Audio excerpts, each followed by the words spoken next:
সাবেক প্রধানমন্ত্রী শেখ হাসিনার শিল্প ও বাণিজ্য উপদেষ্টা বেক্সিমকো গ্রুপের মালিক সালমান এফ রহমানের দুর্নীতির অনুসন্ধান শুরু হয়েছে।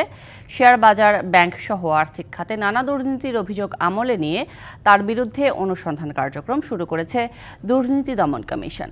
এদিকে দেশের শীর্ষ 5টি শিল্পগোষ্ঠী কর ফাঁকি দিয়েছে কিনা তা নিয়ে তদন্তে নেমেছে জাতীয় রাজস্ব বোর্ড।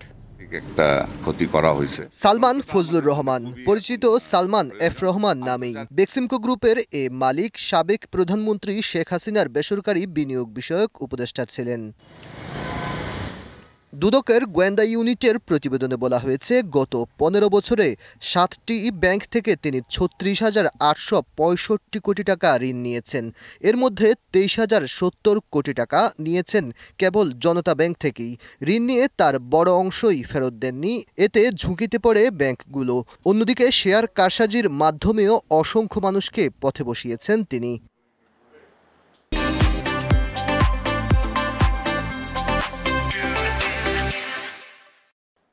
গোপনীয় এমন প্রতিবেদনের তথ্য যাচাই করে সালমান এফ রহমানের বিরুদ্ধে আনুষ্ঠানিকভাবে অনুসন্ধান শুরু হয়েছে বলে জানান দুদক সচিব।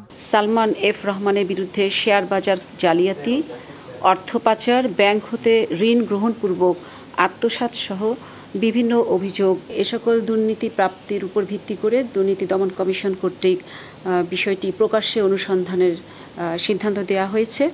শুধু সালমানই নন, বৃহস্পতিবার অনুসন্ধান কার্যক্রমের নতুন ফাইল খোলা হয় সাবেক বন ও পরিবেশ মন্ত্রী শাহাবুদ্দিন এবং সাবেক সংসদ সদস্য নুরুন্নবী চৌধুরী শাওনের বিরুদ্ধে।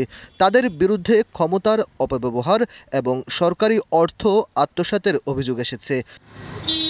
দুদক সচিব জানালেন, কোনো চাপে নয়, অভিযোগ যাচাই করে তারা অনুসন্ধান কার্যক্রম শুরু করেছেন। স্বাধীনভাবে অনুসন্ধান হবে, অভিযোগ আসার উপরে ভিত্তি করে তার সবগুলি কার্যক্রম গ্রহণ করা হয়। এদিকে বেক্সিমকো, সামিট, বসুন্ধরা, ওরিয়ন ও নাসা গ্রুপের বিরুদ্ধে কর ফাঁকির তদন্ত শুরু করেছে এনবিআর। এ লক্ষ্যে বেক্সিমকো গ্রুপের কর্ণধার সালমান এফ রহমান, নাসা গ্রুপের চেয়ারম্যান নজরুল ইসলাম মজুমদার, সামিট গ্রুপের চেয়ারম্যান মোহাম্মদ আজিজ খান, বসুন্ধরা গ্রুপের চেয়ারম্যান আহমেদ আকবর সুবাহান, ওরিয়ন গ্রুপের চেয়ারম্যান ওবায়দুল করিম, তাদের পরিবারের সদস্য এবং প্রতিষ্ঠানের ব্যাংক হিসাব তলব করা হয়েছে। Aditya Arafat, DBC news, Dhaka.